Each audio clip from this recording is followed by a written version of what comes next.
Hello everyone. Unfilter talk में आज हम लेके आए हैं एक बार फिर से एक एनालिसिस सेक्टर 36 मूवी का। पर हम इसका फुल रिव्यू नहीं करेंगे, वो हम कर चुके हैं। वो आप उस वीडियो में देख सकते हैं, उसका लिंक डिस्क्रिप्शन में भी आपको मिल जाएगा। आज हम करेंगे एनालिसिस एक कैरेक्टर का, प्रेम के कैरेक्टर का, जिसको विक्रांत मैसी ने प्ले किया है। उसको देखेंगे कि एक साइकोपैथ को किस तरीके से रिप्रेजेंट किया गया है और क्या क्या हमें उसमें अच्छी चीजें लगी, क्या क्या थोड़ी सी प्रॉब्लमेटिक चीजें भी लगी, और क्या क्या ऐसे उसके ट्रेड्स है जो हमें वीक लगे। क्योंकि ये कहानी एक ट्रू इंसिडेंट के ऊपर लूजली बेस्ड है, हम एंड में उसको भी थोड़ा सा टच करेंगे कि जो रियल कैरेक्टर्स हैं उसके साथ। हम्म। तो मेरे साथ डिस्कशन करने के लिए आज गार्गी हैं।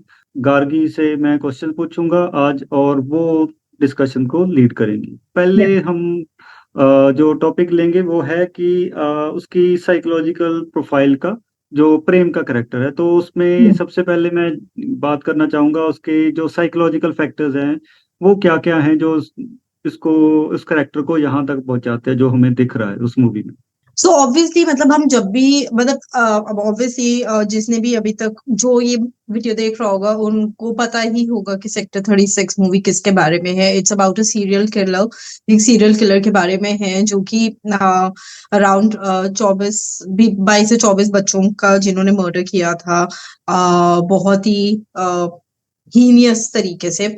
सो ऑब्वियसली सीरियल किलर तो वो है ही है। और अब हम क्योंकि बात कर रहे हैं कि हाँ, एक सीरियल किलर या अगर कोई होता है तो वो कैसे बनता है या क्या उनके साइकोल हम जो फर्स्ट चीज पे टच ऑन कर रहे हैं वो है साइकोलॉजिकल फैक्टर्स क्या होते हैं किसी को यहाँ तक लाने के लिए कि आप एक ऐसा लाइफ पाथ चुने। Right, it's a life path, मतलब एक किलर होना या एक सीरियल किलर होना। So obviously the first I think Tajinder, मेरे ख्याल से कि कोई भी इंसान अगर इस रास्ते पे जाता है साइकोलॉजिकली वो definitely he is not 100%. No one is, I feel, but he is very far from 100%, है ना? That person, he or she, it could be anyone. So obviously मेरे ख्याल से जो first psychological factor आता है, it could be probably अगर उन्होंने कुछ trauma face किया हो अपनी life में, it could be trauma, or it could be कोई उनको किसी तरह का ऑब्सेशन हो। सो आई थिंक वो फर्स्ट है। तो हम पहले इसको एक्सप्लोर कर लेते हैं कि प्रेम के कैरेक्टर में क्या हमें ट्रॉमा दिखा और क्या हमें ऑब्सेशन दिखा। तो मेरा तो ये मानना है ट्रॉमा डेफिनेटली था, क्योंकि उनका थोड़ा सा बैक स्टोरी पे जो दिखाया गया है वो अपने मामा, जो उनके मामा थे प्रेम, जब वो बच्चे थे, जब वो छोटे थे, तो उनके जो मामा जी थे वो उनको काफी ज्यादा मतलब असॉल्ट करते थे और मतलब क्या कहते हैं, शायद रेप भी किया था काफी बार उनका। एंड क्या कहते हैं, तो ऑब्वियसली वो एक बच्चे के दिमाग में जो ट्रॉमा आया था उसने मतलब एक एक when जब वो प्रेम एक छोटे बच्चे थे उसी टाइम आई थिंक उनका एक साइकोलॉजिकल वो बिल्ड हो गया था, जो आगे बढ़ते बढ़ते जैसे जैसे वो बड़े हुए वो और ज्यादा बढ़ता गया। तो उस बैक स्टोरी में बेसिकली ये भी दिखाया गया है कि जब उनके मामा उनके साथ इस तरह का व्यवहार करते थे तो उन्होंने अपने मामा को खुद ही एक बुचर नाइफ से मारा था और उनके उनके चॉप किए थे, उनकी बॉडी को चॉप करके, और साथ में उनका फ्लैश भी खाया था। सो वहां से मतलब स्टोरी शुरू होती है। तो ट्रॉमा तो था डेफिनेटली। एंड देन अगर आप दूसरी बात अगर मैं साइकोलॉजिकल फैक्टर में करूंगी, वो एक ऑब्सेशन होती है। क्योंकि आप सीरियल किलर तभी बनोगे अगर आपको किसी चीज की आदत पड़ गई है या ऑब्सेस्ड हो आप किसी चीज से, आप किसी मतलब आपको कोई एक हाई मिलता है किसी एक्ट को करने से और आप वो बार बार दोहराना चाहते हो to feel a certain way. तो इस स्टोरी में भी जब वो कन्फेस करते हैं प्रेम, बाद में जाके वो यही बोलते हैं कि उन्होंने जब पहली बार अपने मामा को जब मारा था और उनकी बॉडी को चॉप किया था और उनका फ्लैश खाया था, तो उनको आदत हो गई थी ह्यूमन फ्लैश खाने की, और इस कारण से उन्होंने फिर आगे बच्चों को मारना शुरू किया और फिर आगे से वो एक तरह के सीरियल किलर बने। So I think psychological factor first तो ये होगा। आपका क्या कहना है इसके ऊपर, व्हाट डू यू थिंक? बिल्कुल, मुझे भी यही लगता है, क्योंकि ऑब्सेस्ड तो वो दिख रहा है उस हाँ। काम करने के लिए, जहाँ वो जो मर्डर कर रहा है साथ में सेक्सुअली एक्सप्लॉइट भी कर रहा है। ट्रॉमा तो वो भी उसकी बैक स्टोरी का पार्ट है ही। वो एक बैक स्टोरी इसलिए भी है कि वो एकदम से कोई साइकोपैथ नहीं बन जाता, जहाँ डायरेक्टर का जो फ्रेमवर्क है वो शायद ऐसे उसको पोर्ट्रे करना चाहते हैं कि उसको कोई ना कोई मोटिव या कोई ना कोई एक देना है कि एक ट्रेजेक्टरी देनी है उस करेक्टर को। तो स्टार्टिंग पॉइंट उसका चाइल्डहुड ट्रॉमा दे दिया। और उसके बाद का हमें, जब वो उस बस्सी के साथ रह रहा है उस घर में, then we see that coming up again. तो हम्म। हम तो मिड ऑफ एक्शन में है, तो उसका उससे पहले का कोई रिपोर्टेड नहीं है, तो शायद वो उसी टाइम के आसपास वो आया है। वो किन हाँ। कंडीशन में आया है वो हम देख सकते हैं। तो हम्म। साइकोलॉजिकल फैक्टर्स में एक और चीज होती है, मेंटल डिसऑर्डर। आपको कुछ उसके मेंटल डिसऑर्डर के बारे में कुछ हिंट्स Yeah, दिखे होंगे?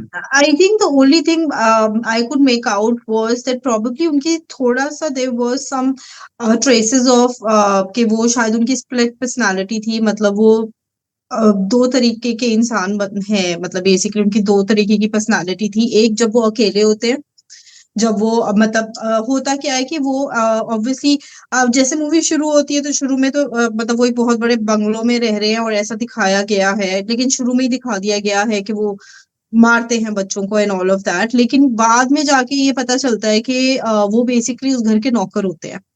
एंड है ना, तो वो बाद में जाके पता चलता है। तो आप बहुत इजीली मेरे ख्याल से आप इस मूवी में देख सकते हैं कि जब वो अकेले होते हैं उस घर में, क्योंकि उनको लगता है कि वो ही इस घर के ओनर है, मतलब वो उस मतलब वो ओनर के रोब पहन के बैठते हैं, जैसे जहाँ पे ओनर बैठ के खाना खाता है वैसा ही खाना खाते हैं। और प्रॉपर उनके टीवी में बैठ के कौन बनेगा करोड़पति, जो कि जो एक्चुअली में बसी होते हैं, जब जब वो आते हैं तो ऑब्वियसली उनको अपना जो काम करना पड़ता है एक एम्प्लॉय की तरह, एक नौकर की तरह। तब उनकी जो पर्सनैलिटी है वो कम्प्लीटली डिफरेंट होती है, फिर वो थोड़े सबड्यूड हो जाते हैं और थोड़ा मतलब अपने आप को ज्यादा नहीं बोलते हैं, ज्यादा एक्सप्रेसिव भी नहीं होते हैं और थोड़ा सा झिझक के रहते हैं थोड़ा थोड़ा। सो इस तरह का मेरे ख्याल से डेफिनेटली स्प्लिट पर्सनालिटी तो थी। जब वो अकेले होते हैं तो मेरे ख्याल से वो अपना जो ये डिमोनिक जो भी उनके अंदर है वो एक्सप्लोर करते हैं completely, and he feels powerful when he is alone and he is in control. लेकिन जब वो लोगों के आसपास होते हैं, चाहे वो अपने बॉस के आसपास हो या बाद में वो जब पुलिस स्टेशन में भी जाते हैं, तब वो बहुत उनका जो बात करने का रवैया है वो भी बहुत डिफरेंट हो जाता है। वो मतलब काइंड ऑफ ऑलवेज वो उनकी बातों में आपको हमेशा प्लीड नजर आएगी। तो इस तरह का मेरे को तो बहुत एक स्टार्किंग डिफरेंस लगा था उनकी दोनों पर्सनालिटी में। तो डेफिनेटली उनकी स्प्लिट पर्सनालिटी तो थी, ट्रेसेस तो थे और डेफिनेटली। जी, तो हम आगे अगला इशू देखते हैं कि सोशल फैक्टर्स क्या आपको लगते हैं कि वो जो उसके कैरेक्टर को इन्फ्लुएंस किया होगा, जिसका हमें हिंट्स मिलते हैं इस मूवी से? या सो सोशल फैक्टर्स तो देखिए ऑब्वियसली बहुत बड़ा आई थिंक एक रीजन होता है किसी भी इंसान को। यहाँ पे तो हम चलो सीरियल किलर की बात कर रहे हैं, वहां पे मुझे लगता है कोई भी क्रिमिनल एक सीरियल क्रिमिनल तभी बनता है जब बहुत ज्यादा पार्ट होता है साइकोलॉजिकल फैक्टर्स का। बट किसी नॉर्मल इंसान के लिए क्रिमिनल बनना, मेरे को लगता है उसमें बहुत बड़ा पार्ट होता है सोशल फैक्टर्स का। सो पहले तो फर्स्ट तो आप एक क्रिमिनल बनोगे, बाद में सीरियल क्रिमिनल बनोगे, राइट? तो आई थिंक बेस तो किसी भी इंसान का तो एक क्रिमिनल बनने के लिए या कोई एक ऐसा एक्ट करने के लिए जो कि एक सोसाइटी में एक्सेप्टेबल नहीं है, वो तभी होता है कि अगर सोसाइटी की तरफ से आपको एलिनेटेड फील होता है या आपको ऐसा फील होता है कि आप लेफ्ट अलोन हो चुके हो या आपको सोसाइटी पुश कर रही है। तो डेफिनेटली आई थिंक इनके कैरेक्टर में भी आई थिंक वही आपको बैक स्टोरी में अगर हम जाएंगे तो बचपन में भी वहां से शुरू कर सकते हैं कि सोशल फैक्टर वो भी था कि ऑब्वियसली एक तो वो मतलब लोअर मिडिल क्लास फैमिली से बिलोंग करते थे, मतलब उनके जो मामा थे वो बुचर थे। और क्या कहते हैं वहां पे जो उनके उनको जो एनवायरनमेंट एक मिला होगा, मैं सिर्फ गेस कर रही हूँ क्योंकि उनका ज्यादा भी बचपन नहीं दिखाया गया, उनके बचपन में सिर्फ एक इंसिडेंट दिखाया गया और भी बहुत ज्यादा कुछ उनकी फैमिली के बारे में नहीं बताया गया है। बट जितना भी आप मेक आउट कर सकते हो वहां से, और उसके बाद जैसे वो अपनी वाइफ से बार बार फोन पे बात करते हैं जो कि गाँव में है, उनको पैसे भेजते हैं, तो आप गेस कर सकते हो कि ऑब्वियसली मतलब ये लोअर क्लास से ही बिलोंग करते हैं जिनके पास पैसे की कमी है, इकोनॉमिक हार्डशिप्स हैं एंड ऑल ऑफ दैट। और अब वो क्योंकि यहाँ पे आके शहर में आके काम कर रहे हैं, अकेले घर में रह रहे हैं, तो आइसोलेशन भी है, अकेले अकेले में रह रहे हैं। तो ऑब्वियसली ये सारे फैक्टर्स मेरे को लगता है ये सोशल फैक्टर सारे उनको एक प्रोबेबली क्रिमिनल बना देते हैं, कि उनको लगता है कि वो लेफ्ट अलोन है, वो अकेले रहते हैं, एंड देन इकोनॉमिक इश्यूज भी हैं। तो आई थिंक ये सारे चीजें होती है, और ऑब्वियसली जो उनके साथ बचपन में हुआ तो वो तो उनके दिमाग में रहता ही है कि आई हैव बीन रॉन्ग। अगर किसी को भी लगता है कि मेरे साथ कुछ गलत हुआ है, तो the only easiest way, specially जब आपके पास किसी तरह का वो नहीं है, कोई आपको कोई रिफॉर्म नहीं किया गया है, किसी तरह का आपको हेल्प नहीं मिला है, तो the only way out of that trauma would be to play the trauma again and again in your mind and actually kind of get happiness कहूंगी, या kind of get a satisfaction out of the whole thing, I think. Yeah. Okay. और next मेरे लिए वो theme होगा कि जब वो, अगर हमने इस्टेब्लिश कर लिया इसका, तो देन वो जो रिप्रेजेंटेशन हुई है as a serial killer, as a criminal, उसका मोडस ऑपरेंडी, वो किस तरीके से ऑपरेट करते हैं, उसके भी सिग्निफिकेंस पे हमें बात कर लेनी चाहिए। Yes, I think modus operandi serial killers का, जो कि आप इस मूवी में तो दिखाई देता है, बाकी भी अगर आप देखें कि जनरली सीरियल किलर तो माना ही तभी जाता है जब उनका मोडस ऑपरेंडी, दैट इज के कैसे वो कंडक्ट करते हैं पूरा जो भी उनका कैसे भी वो कंडक्ट करते हैं, किडनैपिंग या मर्डर या जो भी वो कर रहे हैं, या रेप जो भी कर रहे हैं, उनका एक मतलब एक सेट पैटर्न होता है ना, वो सेट पैटर्न से ही काम करते हैं। तो इस मूवी में भी प्रेम भी वो ही करते हैं, मतलब उनका अगर आप स्टार्टिंग से देखें तो वो यही करते हैं कि वो स्लम, एक तो वो उन्होंने एक लोकेशन अपनी चूज करी होती है कि वो स्लम किड्स को ही उठाएंगे, स्लम के बच्चों को उठाएंगे। उसका उनके पास एक बहुत बड़ा, उन्होंने कन्फेशन में बोलते हैं कि उनके पास बहुत बड़ा रीजन ये है कि जो स्लम के बच्चे होते हैं, नो उनके बारे में कोई केयर ही नहीं करता है, no one cares about them. अगर कोई कम भी हो जाए, कोई मतलब, क्योंकि स्लम में देखिए वही होता है, हमारे इंडियन सोसाइटी में तो आज भी यही है कि जो लोग स्लम में रहते हैं, अनफॉर्चुनेटली मतलब एक एक फैमिली में 5-6 बच्चे तो नॉर्मल होते हैं, है ना।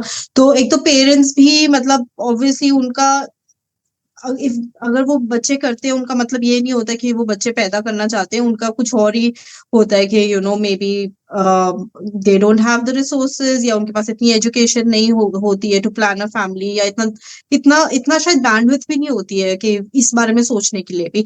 तो बच्चे पैदा होते रहते हैं, तो इतना आई थिंक वो इतना इमोशनल अटैचमेंट कह लें, या इतना अवेयरनेस होती ही नहीं है किसी तरह की। तो ऑब्वियसली उन्होंने वो स्लम एरिया मेरे ख्याल से इसीलिए चूज किया था कि it's very easy to operate there, बहुत इजी होता है कि अगर कोई आप बच्चा उठा भी लोगे, तो अगर अगर किसी फैमिली से बच्चा उठाया भी जाएगा जो कि लोअर मिडिल क्लास से बिलोंग करती है, वो अगर पुलिस के पास जाएंगे भी, जनरली उनकी बात इतनी सुनी भी नहीं जाती है, तो वहां से भी वो एक सेफ रहते हैं।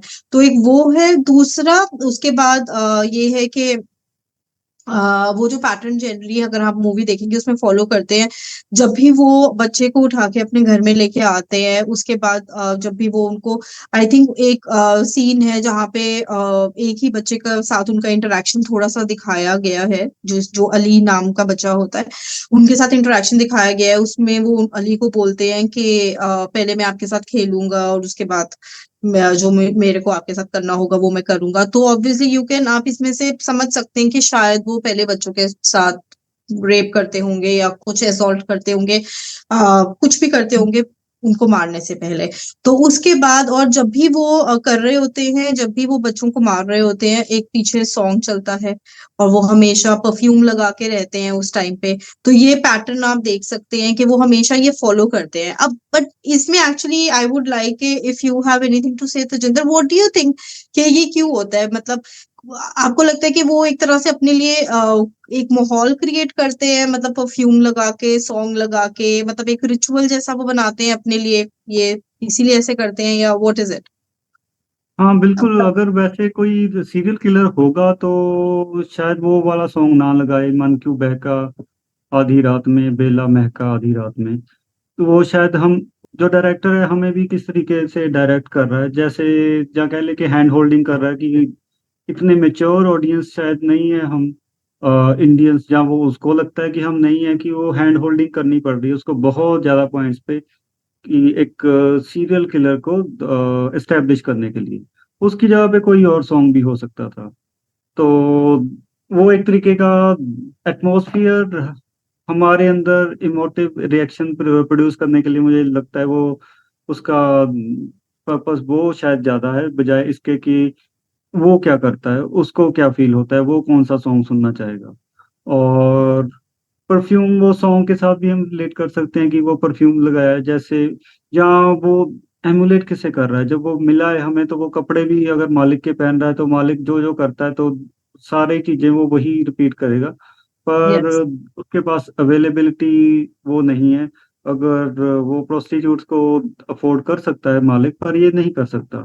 पर हम्म। जिस हद तक वो कर सकता है शायद वो वही चीजें एमुलेशन ही कर रहा है, क्योंकि उसके लिए रोल मॉडल कोई और है नहीं।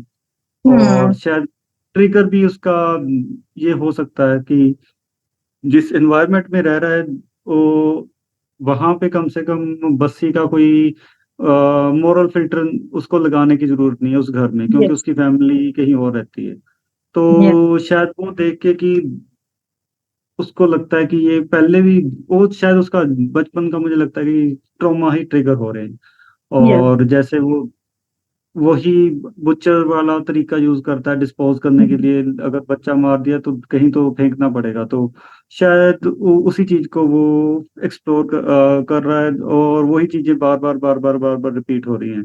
हम्म। और मेरे ख्याल से हमें ये भी देखना चाहिए, अगर हम बात कर लें करेक्टर डेवलपमेंट पे, इसके प्रेम के करेक्टर के बारे में, हाँ जी। तो ट्रांसफॉर्मेशन के बारे में हम क्या देखते हैं कि आपको कैसा लगता है कि आपको क्या ट्रांसफॉर्मेशन दिख रही है उसके करेक्टर में स्टार्टिंग से लेके एंड तक। देखिए, आई मीन ऑनेस्टली इन्होंने जो प्रेम का कैरेक्टर दिखाया है, मेरे ख्याल से वो बहुत ही शॉर्ट पीरियड में दिखाया है। क्योंकि एक तो उनके कैरेक्टर के आसपास देखिए, कैरेक्टर या उनका ट्रांसफॉर्मेशन सिर्फ अकेले का भी होता है, बट साथ में क्योंकि उनके आसपास कोई और किसी के साथ उनका कोई इंटरेक्शन नहीं दिखाया, कोई फैमिली नहीं दिखाई है, कुछ भी नहीं दिखाया है, तो वो एक उनको अकेला एक इंडिविजुअल की तरह दिखाया गया है इस मूवी में। और साथ में जो थोड़ा-सा हमें स्नीक पीक जो उनके बारे में दिखाई देता है, वो सिर्फ़ उनका वो एक चाइल्डहुड का जो ट्रॉमा दिखाया गया है, सिर्फ़ वहीं पे दिखाया देता है, राइट? तो वहाँ पे तो ऑब्वियसली वो एक छोटे बच्चे हैं, 10-12 साल के बच्चे हैं, मतलब जो कि ऑब्वियसली बहुत डरे हुए हैं, जिनके साथ ऑब्वियसली बहुत बुरा हो रहा है, जिनके मामा उनके साथ बुरा करते हैं और उसके बाद वो मतलब अपने आप को बचाने के लिए या फिर आउट ऑफ रिवेंज या आउट ऑफ एंगर अपने मामा को मार देते हैं। तो ये एक छोटा-सा दिखाया है। उसके बाद सीधा हम आ जाते हैं जो अभी इस जो करंट सिनेरियो चल रहा है, जब वो किडनैप कर रहे हैं और मार रहे हैं। और उसमें मुझे तो ऑनेस्टली ना उनके कैरेक्टर में कोई डेवलपमेंट दिखती है, ना उनके कैरेक्टर में कोई ट्रांसफॉर्मेशन दिखती है। जिस तरह से वो स्टार्ट हुआ है, मतलब जब ये मूवी स्टार्ट होती है और जब ये मूवी एंड होती है, तो मुझे तो एज़ सच देयर कोई ट्रांसफॉर्मेशन दिखाई ज़्यादा तक नहीं नहीं दी। मुझे तो कुछ भी मेरे को वो लगा कि उनका जो कैरेक्टर था वो एकदम से स्टैग्नेंट ही रहा है, सेम ही रहा है। वो पहले जैसे फ़ील करते थे डे 1 पे जो दिखाया गया है मूवी में, जब वो पहली बार किसी को दिखाया गया है कि बच्चे को मारते हैं। vis-a-vis जब वो कन्फेस करते हैं अपने क्राइम को, उनका डिमीनर कह लो या उनका कंडक्ट कह लो, वो बहुत ही सेम है। सो मुझे कोई ज़्यादा ट्रांसफॉर्मेशन तो बिल्कुल नहीं दिखाई गई कैरेक्टर की।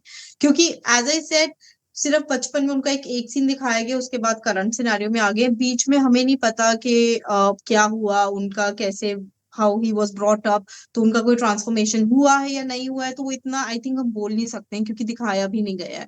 बट जो उनकी करंट लाइफ दिखाई गई है, उसमें मुझे तो कोई ट्रांसफॉर्मेशन एज़ सच नहीं दिखाई गई। मेरे ख्याल से उनके कैरेक्टर में कोई हमें रिमोर्स की भी गुंजाइश दिख नहीं रही, क्योंकि जब हुँ। इंटेरोगेशन हो रही है उनकी, तो पहले वो इंटेरोगेशन में ऐसे लगता है कि वो सिर्फ उस लड़की चुमकी, जो नाम है हाँ, उसका, चुम्की। उसके मर्डर के ऊपर कंसंट्रेट करेंगे और शायद बाकी को डिसोन कर देंगे। हुँ। बट ग्रेजुअली जिस तरीके से वो एक के बाद एक बताना शुरू करता है प्रेम, तो कोई रिमोर्स की फीलिंग भी नहीं लगती। हुँ। और वो एक तरीके से बहुत ज्यादा मुझे तो कन्विंसिंग भी नहीं लगा। मैंने और नौशाद ने इसकी बात भी की थी जब हमने रिव्यू भी किया था कि इतना कन्विंसिंग लग नहीं रहा वो। हम ये नहीं एक्सपेक्ट कर रहे कि पुलिस थर्ड डिग्री लगा के ही उसको मार मार के ही करेगी हुँ। प्रूव कि उसने ये सब किया है, या उससे कन्फेस करवाएगी, क्योंकि कन्फेशन की कोई वैल्यू वैसे भी नहीं होती लीगल हुँ। टर्म्स में। पर सिनेमैटिक रिप्रेजेंटेशन के लिए भी तो वो एक अजीब तरीके की कन्फेशन लग रही है। इनफैक्ट मैं आपको शायद एक बताऊं। शेड दिखाने के लिए विक्रांत मैसी को एक प्रोजेक्ट करने के लिए कि वो किस तरीके से एक ही करेक्टर को अलग अलग शेड्स में कर सकता है, बिल्कुल टोटल रिमोर्सलेस। और उसके बाद भी कोई उसको कोई दुख नहीं है, कोई पछतावा नहीं है अपने एक्ट का, जबकि एक सीन में पहले वो कहता है पुलिस इंस्पेक्टर से कि मेरी 6 साल की बच्ची है तो मुझे भी डर लगता है। हम्म। और वो सीन तब आता है जब वो उसकी पुलिस इंस्पेक्टर की बेटी को अगवा करने की कोशिश कर चुका होता है। और उसके बाद एग्जैक्टली ये सीक्वेंस शुरू होता है, तो फिर उससे पूछता है जब वो इंटेरोगेशन के लिए घर पे ही आता है इनके। हम्म। तो कुछ हद तक वो फ्लैट सा लग रहा है कि जरूरी हम्म। नहीं कि इतनी आसानी से कोई भी साइकोपैथ भी होगा तो लाइफ इंस्टिंक्ट सब में है, कि उसने कुछ प्रूव करने के लिए नहीं करना था। जैसे अगर हम बर्लिन मूवी देखें तो उसमें जब हम देखते हैं कि एक स्पाई है, वो डेफ एंड डम है, उसने कुछ प्रूव करना है लोगों को कि मेरे अंदर एक स्किल है, इसके फिल्म लिए है, वो हाँ। स्पाई का पीछा करता है, मर्डर भी कर देता है। तो यहाँ पे उसके लिए कोई वो मोटिव भी दिख नहीं रहा कि वो इतनी आसानी से कन्फेस क्यों कर देता है। ये कहना कि वो सिर्फ कौन बनेगा करोड़पति देखना चाहता है, कि ये मतलब लॉजिकल भी नहीं लगता कि मैं मुझसे जल्दी जल्दी पूछ लो, मैंने घर जाके देखना है। इतना तो एग्जैक्टली। वो चालाक होगा जो इतना कुछ डिस्पोज ऑफ कर रहा है, उसको भी पता है कि मुझे पुलिस ने पकड़ लिया मर्डर के लिए तो मैं घर नहीं जा सकता। तो इस तरीके से फ्लैट बट भी हो कहा सकता है जा सकता है कुछ हद तजिंदर, तक इस कैरेक्टर को। या बट ये हो सकता है यहाँ पे उनकी वो स्प्लिट पर्सनालिटी ही शायद सामने आ रही हो, जब वो, क्योंकि हमने पहले जैसे बात करी थी कि वो जब अकेले होते हैं तो शायद वो डिफरेंटली ऑपरेट करते हैं, और लोगों के सामने वो बहुत शायद वो अपने, हम क्योंकि हमने उनका एक्चुअली बॉस के साथ भी इंटरेक्शन इतना ज्यादा नहीं दिखाया गया है मूवी में, हमें ज्यादा नहीं पता है कि उनका अपने बॉस के साथ कैसा इंटरेक्शन है। बट थोड़ा बहुत जितना भी आप जज कर सकते हो, आप ये जज कर सकते हो कि वो काफी चुप रहते हैं अपने बॉस के सामने और पीछे पीछे रहते हैं। तो मैं सिर्फ गेस कर रही हूँ, ये भी हो सकता है कि जब वो पुलिस, क्योंकि शायद वो लोगों के सामने शायद ऐसे ही बिहेव करते हैं, जब वो फिजिकली किसी भी और इंसान के साथ इन टच आते हैं, फिजिकली जब उनकी इंटरेक्शन होती है किसी के साथ, शायद उनको मालूम ही नहीं है कब और क्या क्या बोल रहा है, और शायद वो फ्लो में बोल जाते हैं। तो मेरे को तो एक यही, आई एम जस्ट गेसिंग कि हो सकता है जब वो कन्फेशन, जब वो पुलिस उनको लेके आती है और वो कन्फेस करते हैं, दो चीजें हो सकती है इसमें। एक तो यही जो कौन बनेगा, जो उन्होंने सरफेस लेवल पे बोला कि भाई मुझे घर में जाके कौन बनेगा करोड़पति देखना है, तो वो भी एक साइकोलॉजिकल डिसऑर्डर हो सकता है कि वो एक उस चीज पे इतने फिक्सेटेड हैं कि उसको पूरा करने के लिए यहाँ पे वो कुछ भी कन्फेस कर सकते हैं, कुछ भी बोल सकते हैं। एक तो वो भी चीज, इट्स अ साइकोलॉजिकल डिसऑर्डर, मतलब ये डिसऑर्डर ही मानेंगे हम इसको, और क्या मानेंगे। दूसरी चीज ये भी हो सकती है कि मे बी अब उनको शायद ऐसा लगता है कि दिस इज इट, एंड या फिर उनको ये लगता है कि मैंने जो किया है वो इतना गलत भी नहीं किया, ही इज ओके। क्योंकि द वे ही कन्फेसेस, जैसे वो कन्फेस कर भी रहे हैं, वो बहुत ही नॉर्मली कन्फेस कर रहे हैं, जैसे हम और आप बात कर रहे हैं। कोई रिमोर्स नहीं है, कोई डर नहीं है, कोई फियर नहीं है किसी तरह का। तो मे बी उनके लिए वो रियलिटी शायद इतनी ज्यादा रियल और रियलिटी है कि उनको लगता है कि मैंने तो कुछ गलत किया ही नहीं है, या फिर यही अब होना था आगे, कि ऑब्वियसली अगर ऐसा मैंने किया तो आगे मेरे को पुलिस नहीं पकड़ना था, उसके बाद मैंने जेल ही जाना था। May be the acceptance level in him is very high. I don't know, I am just guessing this. मतलब मैं डिफरेंट सिनेरियोज सोचने की कोशिश कर रही हूँ कि क्यों उनका कन्फेशन वैसा था जैसा दिखाया गया। हाँ, जो बस्सी है उनका तो हमें दिख रहा है कि उसके बहुत हाई अप्स में फ्रेंड्स हैं। पुलिस कमिश्नर उसका फ्रेंड है, होम मिनिस्टर का बेटा उसका फ्रेंड है। वो किसी ना किसी तरीके से मूवी में उसको लगता है मैं तो बच ही जाऊंगा। हम्म। पर ये बातें इस्टेब्लिश नहीं हो पा रही कि क्या इसको भी वही दिख रहा है कि अगर वो बच जाएगा तो मुझे भी बचा लेगा। क्योंकि मूवी में जैसे दिखाया गया कि वो इसके बारे में नहीं जानता कि उसने ये मर्डर्स किए, क्योंकि वो या रहता ही नहीं है वहां पे। या तो अगर वो नहीं है तो वो वैसे भी बच रहा है, तो हाँ। इसे वो क्यों बचाना चाहेगा। यस। और एविडेंस भी जो मिल रहे हैं, जहाँ तो वो पूरा लॉ का जानकार हो कि जो एविडेंस है वो मेरे साथ कनेक्ट करना बहुत मुश्किल है, जो इवेंचुअली हुआ है इस केस में, जो रियल लाइफ केस जिसको हम रेफर कर रहे हैं। पर उसके फैक्ट्स अलग थे, इस स्टोरी के फैक्ट्स कुछ अलग हैं। और बहुत सारे लूज एंड्स मुझे ज्यादा दिख रहे हैं इसमें, जिस वजह हम्म। से वो थोड़ा सा कन्विंसिंग कम लग रहा है, क्योंकि हमारे ऊपर ओनर्स आ गया है अब। ये मानने का कि अच्छा उसने ये बनाया तो वो अच्छा क्यों है, वो कन्विंसिंग क्यों है। जबकि ये होना चाहिए था कि हमें लूज एंड कुछ दिखे ही ना, वो कन्विंसिंग हम्म लगे। हम्म थोड़े से हम्म कुछ डायलॉग जब 5 मिनट शायद और एक्सटेंड हो जाती मूवी। तो हम्म नेक्स्ट हम बात कर सकते हैं इसके विक्टिम्स के साथ कैसा वो रिलेशन है, वो हम पहले भी कर सकते थे पर अब हम कर लेते हैं कि जब विक्टिम के साथ वो इंटरेक्ट करता है तो वो हाँ जी। आपको वो वाले सेक्शंस या सीक्वेंस कैसे लग रहे हैं। देखिए उसमें तो ऑब्वियसली साफ साफ यही दिखाया गया है कि जो विक्टिम्स के साथ उनका तो पावर प्ले ही है कंप्लीटली। मतलब पावर प्ले ही होता है, क्या कहते हैं, क्योंकि ज्यादातर सारे विक्टिम्स बच्चे हैं, सारे 10 से 12 साल की रेंज, मतलब आई थिंक इसी रेंज के बच्चे हैं। तो ऑब्वियसली मतलब आई थिंक वो पावरफुल फील करते हैं उनके सामने, और वो अपनी पावर को मतलब स्टेट भी करते हैं बड़ा क्लियरली, चाहे अपनी बातों में या अपने एक्शंस में। तो आई थिंक रिलेशनशिप्स तो उनका बड़ा क्लियर कट होता है कि शायद ये भी हो सकता है, see again coming back to his back story और अगेन कमिंग बैक टू जो ट्रॉमा उनके साथ हुआ था। मे बी जब उनके साथ जो भी हुआ था, he felt so powerless as a kid, कि बड़े होके उनको लगा कि the only way to redeem अब उनकी अपनी जिंदगी या to redeem himself would be to feel powerful again and again. मतलब ये एक बहुत ज्यादा अंडरलाइन शायद उनका इमोशन हो सकता है, जिसकी वजह से उन्होंने ये किलिंग्स या ये किडनैपिंग स्टार्ट करी बच्चों की। सो आई थिंक वो उसी रिलेशनशिप को एक पावरफुल एक स्टेट ऑफ पावर में अपने आप को मतलब रखने के लिए या बिलीव करने के लिए आई थिंक वो ये सब कुछ करते हैं। और दूसरा, अगर आप जब वो बच्चों के साथ नहीं भी होते हैं, जब वो अकेले होते हैं, तब भी जैसे हमने बात करी कि वो अपने बॉस का रोब पहनते हैं या उनके जैसे वो रहते वैसे रहते हैं। तो बेसिकली आई थिंक यही उनके दिमाग में चल रहा है कि जो वो हैं उसको तो वो पसंद नहीं करते हैं, जो उनको खुद हैं या जो उनकी वो जिंदगी उनको मिली है, ऑब्वियसली वो उस चीज को पसंद नहीं करते हैं और वो हमेशा कुछ और बनना चाहते हैं, है ना। वो मतलब एक एक पावर की स्टेट में आना चाहते हैं, और उस जगह पे पहुंचने के लिए या तो वो अपने बॉस की तरह ड्रेसअप होते हैं, और उसी टाइम पे जब वो अकेले होते हैं वो बच्चों को किडनैप करके मतलब उनका मर्डर करते हैं। तो आई थिंक यही है मोस्टली तो।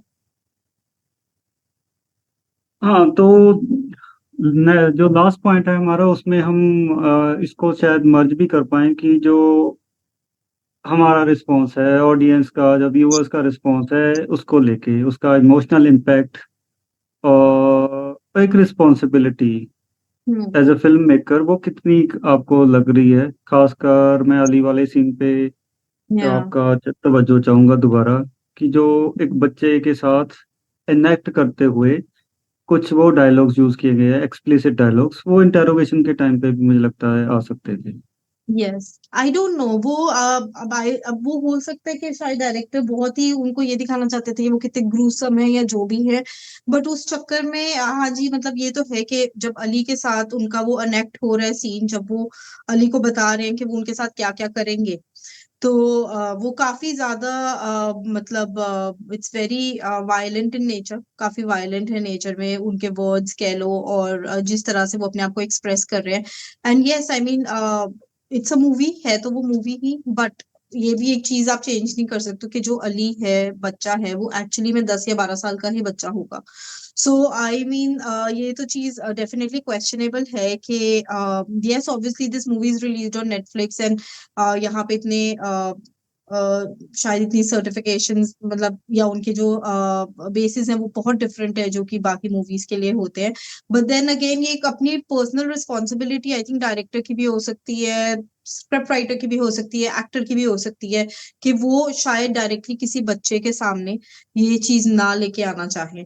तो वो एक चीज आई है जो कि डेफिनेटली बड़ा अनकंफर्टेबल था, and as you rightly said कि अगर वो सिर्फ यही दिखाना चाहते थे कि how gruesome he has been to other kids, वो अपने कन्फेशन में भी दिखा सकते थे, या उसको दिखाने का बहुत और तरीके भी होते हैं देर, मतलब अगर वो उस एक्ट में भी दिखाना चाहते थे, यू कुड, आप बहुत तरीके से मतलब when you filming you can film in so many different ways to show के यहाँ पे क्या हुआ है, मतलब व्हाट हैज हैपेंड हियर, आप मतलब आफ्टर मैथ दिखा सकते हैं, but talking straight to a kid who's just sitting right across you and telling the kid straight away what I'm gonna do to you, though it was a movie, but I don't know how कि उस बच्चे को उस time पे वो तो खुद ही acting कर रहे थे, बट कुछ ना कुछ इम्पैक्ट हुआ होगा या नहीं भी हुआ होगा, तो भी why to put a kid in that position, मतलब हाँ, ये फिर बात भी है। कोई भी अपने बच्चे को क्यों एक्सपोज करना चाहेगा ऐसी लैंग्वेज के साथ या ऐसे सब्जेक्ट के साथ जो वो हम्म, डिस्कस कर रहा है उस बच्चे के साथ, खासकर कि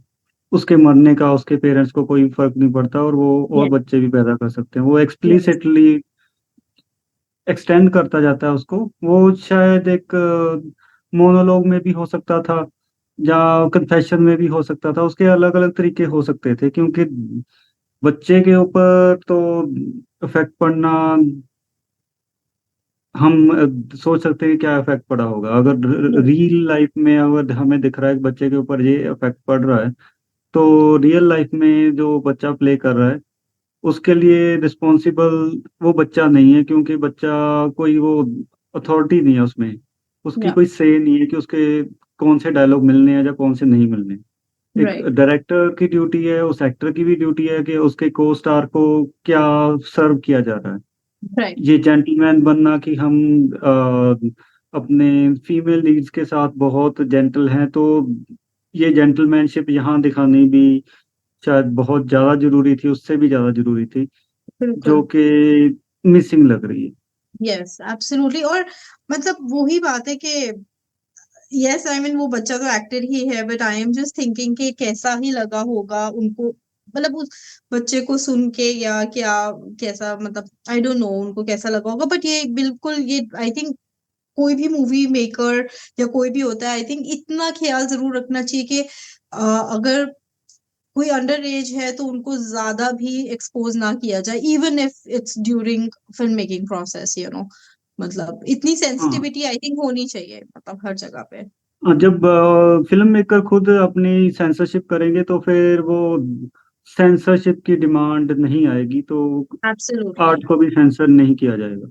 बिल्कुल, थोड़ी मतलब वही बात है कि थोड़ा मॉरल रिस्पॉन्सिबिलिटी जो कि जनरली हमें दिखाई देती है, बट आई थिंक इस मेरे को लगता है कभी कभी कैरिड अवे भी हो जाते हैं, क्योंकि obviously when you are trying to make something really मतलब आप obviously this is very intense, ये काफी इंटेंस मूवी है, तो शायद मतलब it could be just probably the director. और सो मुझे ऐसा लगता है कि कभी कभी शायद मेकर्स एंड डायरेक्टर्स, मेरे को इस मूवी में लगता है क्योंकि it's a very intense movie, काफी ज्यादा इंटेंस मूवी है, तो मुझे लगता है कि शायद डायरेक्टर्स ने एक चीज का बस सिर्फ ये दिखाने के लिए कि कितना काफी ज्यादा हीनियस क्राइम करते थे, तो वो शायद उसका इम्पैक्ट डालने के लिए ऑडियंसेस पे उन्होंने वो शायद एक सीन डाल दिया कि एक बच्चे के, मुझे लगता है यहाँ पे कैरिड अवे ही हुए हैं, मुझे तो ऐसा ही लगा। पर ये एक्सपेक्टेड नहीं है इस लेवल पे आके, जब इतने बड़े प्लेटफॉर्म के साथ आप काम कर रहे हैं, प्लेटफॉर्म को भी कुछ अपने स्टैंडर्ड्स रखने चाहिए कि बच्चों के साथ यस जब हम डील कर रहे हैं, एजुकेशन सेक्टर में भी कितने हमारे पास रूल्स एंड रेगुलेशंस है कि क्या क्या करना है क्या क्या नहीं करना है। और यस, बट मुझे ऐसा लगता है कि ये ना नेटफ्लिक्स का शायद ज्यादा प्रॉब्लम हो रहा है, क्योंकि यहाँ पे बेसिकली ये हो गया है कि आप कुछ भी दिखाएं, अब कुछ भी दिखाने के चक्कर में सब कुछ ही दिखाया जा रहा है, विच इज ओके, मतलब एक ये एक ऑब्वियसली एक आर्ट को एक्सप्रेस करने का तरीका, which both of us completely agree to, but then वही आप जो कह रहे हैं ना कि इसमें हम प्लेटफॉर्म को भी कितना ही बोले, ये एक पर्सनल लेवल पे मेरे ख्याल से हर आर्टिस्ट को देखना चाहिए कि आप किस लेवल तक जाना चाहते हैं टू डू समथिंग और to show something that you want to show, मतलब मतलब ऐसे तो obviously there is no end to anything, right? तो आई थिंक यही वही है कि बड़ी इंडिविजुअल रिस्पॉन्सिबिलिटी है, मतलब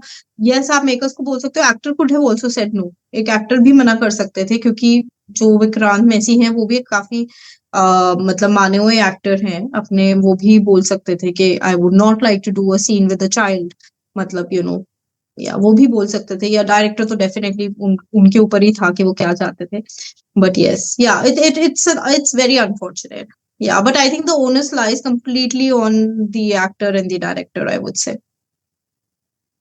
ऐसा ही कुछ एक सीन में कुछ बहुत साल पहले एक मूवी आई थी मनीषा कोइराला की, एक छोटी सी लव स्टोरी, और वो एक मूवी एक्टर का रोल प्ले कर रही है उसमें, और टीनेजर उसको अपने फ्लैट से टेलीस्कोप से देखता रहता है, हम्म। और एक उनमें इंटीमेसी का सीन है उसका अपने बॉयफ्रेंड के साथ, और ये इधर से देख रहा है उसको।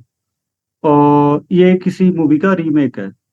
हम्म तो यहाँ पे तो हमें जो, मेरे ख्याल से अगर मैं गलत नहीं हूँ तो राम गोपाल वर्मा की मूवी होगी, तो कैमरा एंगल यहाँ पे ऐसे है कि यहाँ से हमें दिखाया जाता है कि जो लड़के के पास से कैमरा है तो हम्म हमें खिड़की भी दिख रही है और ये दूरबीन से देखता हुआ भी दिख रहा है और हम्म क्लोजअप भी दिख रहा है। हम्म उस पे काफी कंट्रोवर्सी भी हुई थी, और जिस बॉडी डबल ने वो सीन किया था वो भी पब्लिक में आ गई थी कि वो उसको बहुत कम रेमुनरेशन मिली थी। उसकी हम्म कंट्रोवर्सी भी हो गई थी। बट हम्म जो जिस मूवी को इन्होंने कॉपी किया उसमें बिल्कुल ऐसा नहीं है। हम्म उसमें बस सजेस्टेड है कि ये ऐसा हुआ, बच्चा वो देख रहा था। पर हम्म उसमें जो बच्चे को दिखाया जाता है वो उस लड़की के अपार्टमेंट से दिखाया जाता है, कैमरा इधर है और वो बच्चा उधर से देख रहा है। सजेस्टेड है, चाहे सजेस्टेड है, हाँ जी। और सबके पास वो फोन है, बच्चा सबके 20 साल का पास। भी हो सकता है, कोई भी हो सकता है। यस, आई उसमें गेट योर वो पॉइंट। टीनेजर था, इस फिल्म वाले बच्चे से भी छोटा था, पर उन्होंने इस तरीके से दिखाया कि इस खिड़की से है, उस अपनी खिड़की से, उसकी खिड़की के पास कैमरा नहीं है जो मूवी कैमरा है। तो वो भी हमें क्या दिखाना चाहता है, वो डायरेक्टर की सेंसिटिविटी उससे ही पता चलती है। यस, और ये आई, यहाँ पे मिसिंग थी, इसीलिए मैं कह रहा था कि वो मोनोलॉग हो सकता था, इंटेरोगेशन भी यस, हो सकती थी। या आफ्टर और मार्क्स मतलब दिखा सकते थे, बाद में क्राइम के बाद के सीन्स आप कुछ दिखा सकते हो जिससे, हाँ, या तो इसीलिए हम इस टॉपिक पे खासकर, चाहे हमने एंड में लिया, इतना ज्यादा टाइम लगा रहे हैं क्योंकि ये हमें प्रॉब्लमेटिक लगा। वीक तो डेफिनेटली। हमें वही लगी उसकी, जो कन्फेशन करते टाइम वो जो जिस तरीके से एक्ट कर रहा है, मुझे कम से कम बहुत वीक लगा वो।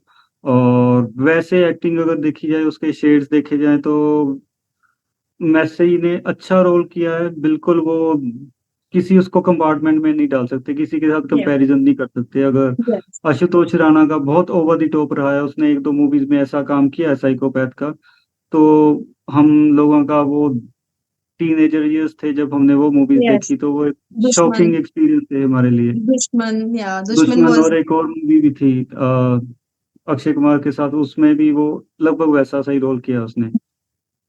दुश्मन मूवी में आई रिमेम्बर, मतलब मेरे को तो जब मैंने वो मूवी देखी थी काजोल और आशुतोष की, तो I could not sleep for so many days, I mean because it hound literally haunted my memory so much. Yeah I think for everyone it was उस टाइम के हिसाब से it was a very scary movie. या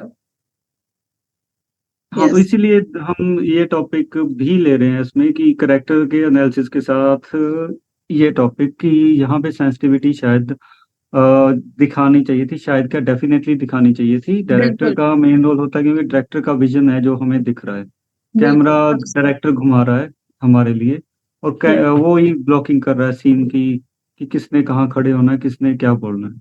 yes, no तो absolutely, मेरे ख्याल से discussion को आज हम यही खत्म करते हैं, या और नेक्स्ट टाइम हम किसी और मूवी के ऊपर डिस्कशन करेंगे या रिव्यू करेंगे। तो until then, goodbye and thank you. Bye bye guys, take care, bye.